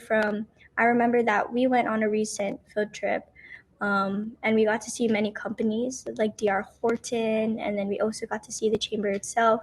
And so those opportunities that I've been thinking has made an impact on what I wanted to do in the future, and wanted to see how different employers got into that and what did they do to get that job. And so that is something I would think those opportunities would make an impact into my post-secondary education. Thanks, Keziah. Eliana? For me, again, just like what Kez said, with internships, I definitely coming from my own experience with my internship with the chamber, it definitely put me in a good position of what I wanted to do, especially in business. Another thing is just learning about the company culture and just like again like networking events. This past October, I was able to go to the Wahine Forum. So just seeing the different businesses there and be able to like network with the different a lot of powerful women in the business industry was really important. So I really think with the different networking events that we have, and just having more events for other students in the upcoming future to experience all those other things is really good. Just building connections and relationships is really important as well. So yeah, thank you. That's awesome, Eliana, because I thinking about like those networking experiences, those internships that are super critical. Being able to actually visit a site and be able to think about the culture and learn from the folks about how they got into the career paths are going to be really critical in continuing that journey in work-based learning. So it doesn't just stop at the high school level, right? It continues in the post-secondary. So how do we continue to prepare those experiences for our students? And thinking about that, Kazu and Ashley, the evolution of an entry-level worker is so interesting, right? Because we have some high school students now that are entering with certifications into your different companies and organizations. So how has your expectation of an entry-level worker evolved in your experience now as an employer that's hiring? And you're right. It's a whole new world. I am not a technologist. I'm a traditional consultant. So through this process, I'm learning. Some of these high school students, when we go to career fairs, and the early college students, they're like, "Oh yeah, we're already have so many this and this and this certifications. It's amazing." And so the motivation is there. And so what we see our role is to help them continue foster that interest, to help provide them with guidance on how to, if they have a certain interest or direction they'd like to go in, what certifications they would need, what kinds of jobs are available for the things they're interested in, how they can manifest their interest and their skills into jobs and careers, and not just like a single job, but really a career, how they can keep learning and upskilling and building on what they learn to gain more sort of options in what they want for their career. So it's not just this like single track, but they can, with the skills they have these options. You know, as a consultant, you can take many different paths, leveraging the same skills you have, but just applying them in different ways. So I really see us as, you know, based on what we've experienced and what our technologists do in real life, that's the kind of advice and guidance we can give to these students to help them kind of carve their path. That's great. Ashley, what about you, Kazu? You know, and this is a great topic. I think students now are coming out with so much more education than probably when I graduated, and I feel they have so much more to offer. We are now, as an organization, going back to look at our job descriptions and looking at our positions. What are the roles that do need secondary education? What are the roles that do not need? And so really making sure that for those students coming out of high school, we have positions that are available that matches with some of these new certifications, with some of these new qualifications, and really changing the mindset of our leaders to also look at the career path within the organization. As Ashley had mentioned, you know, what are the different paths that we can now build? Probably we didn't have that certification before at that level. We didn't have it within that age group. But now with that, what is this new path? What are the different opportunities? And how can we leverage that across our company, especially in the new areas that we're building as well, new departments, new positions. So with what's being provided at the school level, what does entry level look like at a high school graduate? What does the entry level at a 2-year college, 4-year college, advanced degree, and making all those different connections, and then sharing that with the students to talk about, hey, if you're looking at this is the path that we have for you. This is an alternate path if you're not sure, and having those conversations and working with them. Again, having them come for, you know, internships or site visits so that they can see what it's going to look like, how it's going to feel, and getting their buy-in. I could just I love it. Oh, go ahead. What was that? I was just going to add one more thing to that. You know, one of the things when our chief people officer came to Hawaii for a visit, one of her main messages was that, you know, the DoD is really fixed on, you know, this 4-year degree as a basic qualification. But as we're seeing these students or these college graduates who come out, they have, you know, really specialized skills. So, you know, one of the things we're trying to do is change the mindset of, you know, 4 degree is great, but there are also this pool of talent that have these specific certifications that are highly technical and applicable to the jobs that are there in the DoD, and can be just as qualified, you know, just as job ready as someone with a 4-year degree. Yeah, it's really exciting. We're living in an exciting time where we mentioned it earlier. Some of these opportunities when we were in high school were not available. And so these students like Ellie and Kez are getting these opportunities to, you know, earn these different certifications. And we launched a Lelehua cohort recently that's getting their Security Plus certification. And I don't know what that is, like in terms of the work that goes into it. I've heard it's a lot of work, but the fact that they're even getting the opportunity to do that and be able to enter these types of roles are really exciting. And Kazu, I love that you also mentioned you're looking now at what it means to be an entry-level worker and supporting these students through that pipeline. And their journey and upskilling and credentialing, which is really critical and important. You know, one of the themes that we heard is bringing Kama'aina back home in the first panel. So I'm going to direct it to anybody on this panel. What are your thoughts on that? How do we leverage work-based learning to support bringing some of these students who have gone to the continent and bring them back home, potentially filling these roles? You know, that's something that's always on our minds, both from college graduates that are attending universities on the mainland, as well as alumni who have lived on the mainland for a number of years. Definitely having that connection to Hawaii is very helpful for us because we are a company that's based in Hawaii, that's all about Hawaii. And so we're always thinking of different ways to engage. I think work-based learning at an early level is great because even though they've gone away, they can always turn back and remember that connection. And it's the networking. Right. Hawaii is all about who you know, and, you know, really the culture here is a little different. And so regardless of where you go, where you've gone to, we still connect. We still talk about different things. We share opportunities, and we're lucky. You know, we've been around for a while, so most people do know about us. So we continue to share the new developments and all the different things that we're doing so that when they're ready, we're here to accept them. Thanks, Kazu. I'd like to answer that kind of via a quick story. So I love that we have our students here, Eliana and Kez, and I'd like to bring another student voice. And this is something that was an event that was put on by the Windward District side, and the title was Breaking Down the Walls of Our Classroom. with community and industry partnership. And this was an event that was held at Kualoa Ranch back in last fall, October 2022. And so the student wrote, I was interested in a career in engineering, but I wasn't sure what type of engineering I wanted to go into. So I wanted to explore different fields of engineering through an internship. And then she goes on to say, with this in mind, Dr. Rachel Aquino placed me at Kualoa Ranch for my internship. My mentor, Anthony Mao, is the agriculture and aquaculture manager at Kualoa with a PhD in molecular bioscience and bioengineering. And they went on to design and build a nutrient film technique hydroponic system. And this student, she was a junior at the time. So it was no surprise that when it came down to pick one of the 20 finalists across the nation as a U.S. presidential scholar, that was none other than Vaianui Peck from Kahuku High and Intermediate School.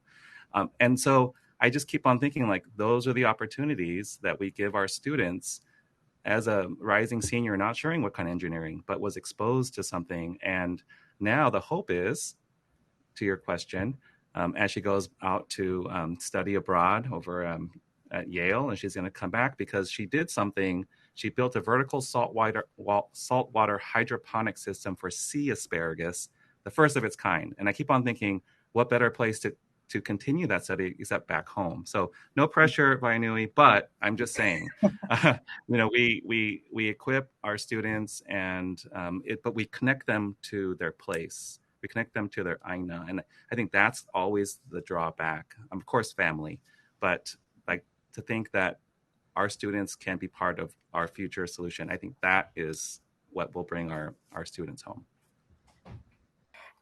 I think also too, the connection with schools and their alumni groups is a really powerful tool as well, whether they're high school alumni or, colleges on the mainland that have Hawaii clubs, reaching out to them and maintaining just the awareness of these are the opportunities that are back home when you're ready to come.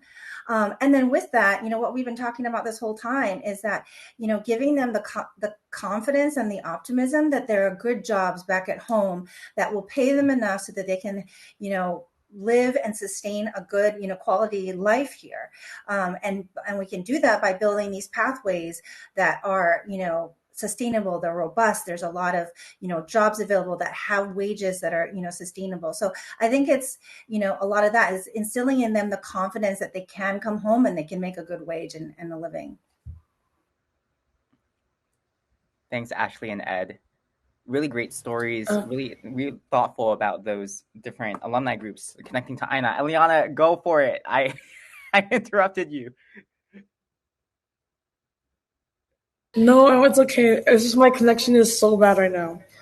But as a student who is going away for college, I would say, I think just making it known for all of us students who are born here and who is going away for college, that there's opportunities for them when they come back. I definitely think it's important for them to know that when they come back here, there's something for them to do. And then there's just different job opportunities that they can get just so they can make a living off of here. And knowing it's, again, it's very expensive I think just sharing them the different opportunities that we can get. So, yeah. That's it. Thank you. Thanks, Eliana. Kez, did you want to add on to any of that?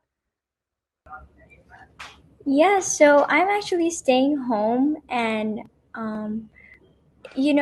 through WBL and also like the many opportunities that I've seen here, given here at home, made it okay for me to stay at home. And so, I always just like thought that,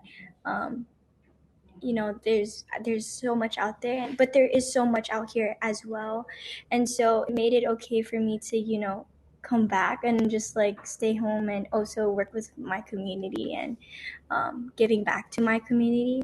I feel like it's also because of the people that I've met through WBL or the chamber or even at the Capitol as well, previous Senator Misa Lucha, just these many people who have poured their lives into me, like also Sophia. Thanks, Kez. I mean, the ongoing thing I'm hearing here is this connection, whether that be connection to the INA, connection to someone that you met through a work-based learning experience, connection to a potential career path here in Hawaii. I think that's going to be so critical. And some of those things are highlighted through work-based learning and the opportunities that are given through it.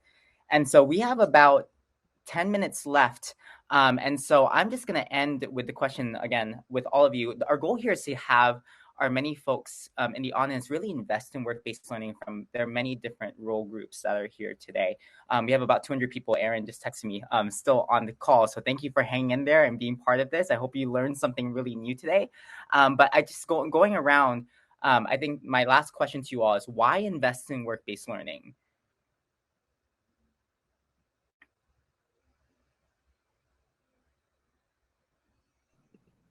Well, all right, I'll kick off. Well, first of all, we want to say thank you to all of our partners. Our partnerships with local industry has also doubled since that pandemic time. We have asked them, what was your experience with the work-based learning events, whether it's career fairs, whether it's internships, externships, and whatnot. And 90% of our industry partners said they had a good to great experience. So I think that speaks volumes to the work that's being done. I think they see the value and again, it's the investment into our keiki, investment into our future. So the interest is there. And when I look at the attainment goals, I mean, clearly from attainment goals 2, 3, 4 specifically, but like I was thinking about goal number 1, like, yeah, how do we get more intentional around these possible exposure or connections to our youngest learners from preschool on. So it definitely makes me think how we can do that moving forward. But it is supremely important, and I think the first panel did cover a lot of the aspects around the keeping our students home and developing this workforce. So I see our public school system as a key component to that solution. And we have a superintendent who is comes from that academy background and understands the industry partnerships and his initiatives on top of our BOE strategic plan really focus on this workforce development. So it's really exciting to see what kind of innovations will come. And I really believe it's gonna happen out of our public school, just like we have these amazing students here, Eliana and Kez, who are so inspired for their stories and their opportunities. So thank you again for this great panel and this very important topic. Thank you so much, Ed. For us, the availability of the type of talent that we're looking for, technologists, cybersecurity, engineers, in terms of how we build software solutions for engineering problems, there's, the labor pool is quite scarce. So for right now, we import a lot of our talent from the mainland. And, that's not sustainable for us. So in terms of what we invest in work-based learning for the industry as a whole and as well as our company. We would love to grow the talent pool here in Hawaii so that we can, provide a sustainable, career for a lot of people, as well as, a sustainable objective for our business as well. So, we are really invested in cultivating the talent from the beginning. We don't, it's going to be a while for us to see the results of that, but it's worth it for us because we're, we want that to be a tenet of our talent acquisition and not to have to keep importing it from the mainland. And, as a lot of us are either from Hawaii here in this Honolulu office, or we've been here a long time. And so we're invested in the community. We believe that this is the path forward for our economic future is in people like Eliana and Kez, who, are so bright and inspiring and talented, and they want to either stay home or come back home eventually. And so we want to be able to have them a place to come back to and jobs to come back to. Thanks, Ashley. Yeah, I mean, echoing what Ashley had mentioned, we are ingrained in the community. our work is in the community. And so that's where we believe that the workforce should also come from the community. A lot of the technologies and things that we're looking at really has to be a partnership with the education system. And that's why work-based learning is so important for us. We do need to, share ideas, share that training, share that knowledge. And as Ashley mentioned, it doesn't benefit just us, whether it be IT training, engineering training, we have similar skill sets, we have similar things. If it supports Hawaii as a state, as an economy, I think that's great. And really creating those jobs that, students can stay home, they can, come to work for us. Or again, if they decide to leave, they can come back to. Those are all things that we're committed to. And that's why this is such an important endeavor. So thank you, everyone that's on this panel, on the call, but also Lord Ryan and your team for really driving this with us. Thank you, Kazu. And then Ellie and Kez, your last one. Daphne, feel free to chime in too if you want to do a teacher perspective.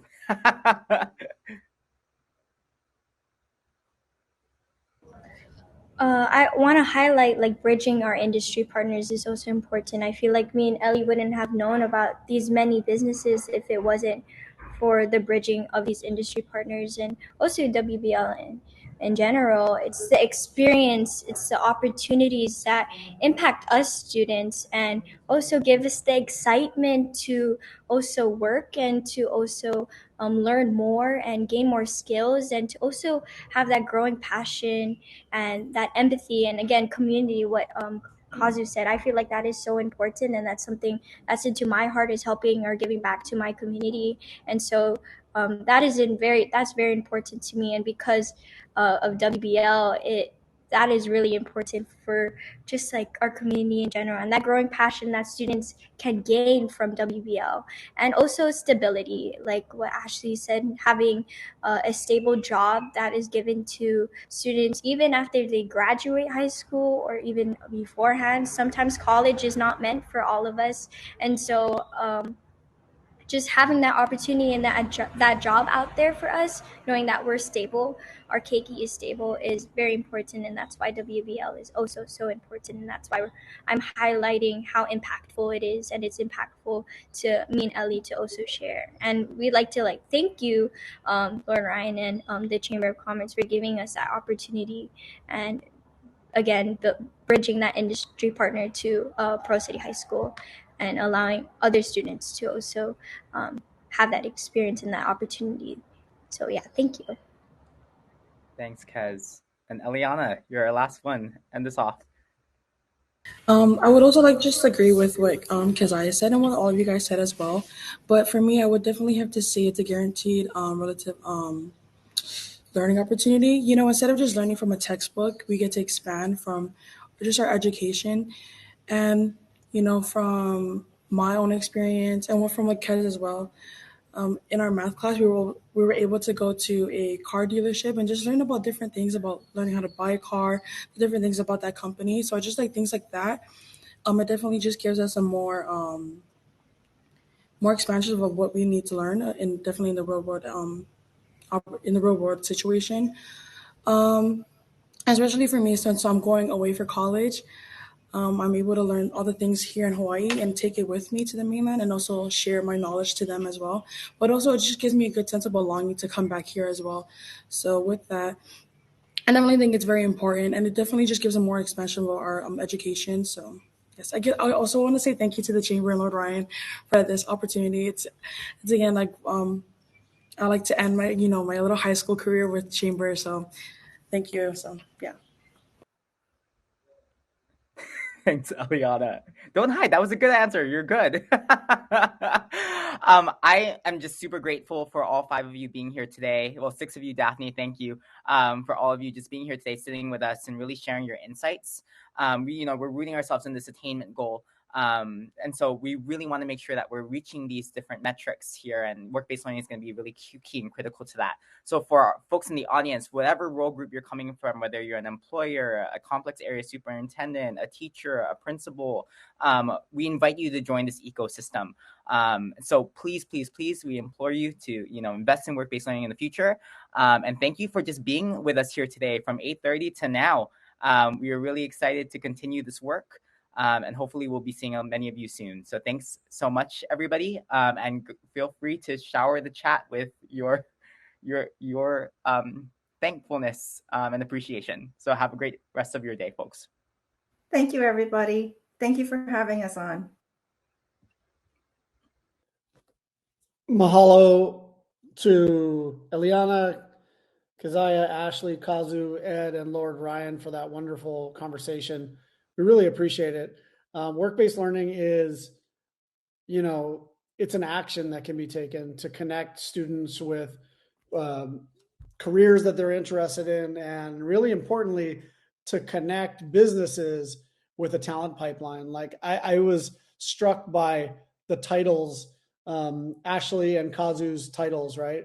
This is about them.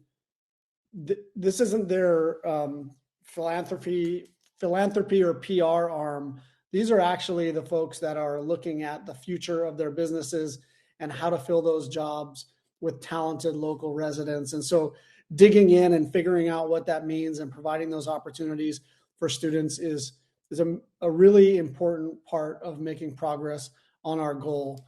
We're happy that you all could join us today for this launch of the Attainment Goal. There are over 200 of you in the audience. We appreciate you spending some time with us, and we look forward to seeing more of this great work going on in the near future. Mahalo.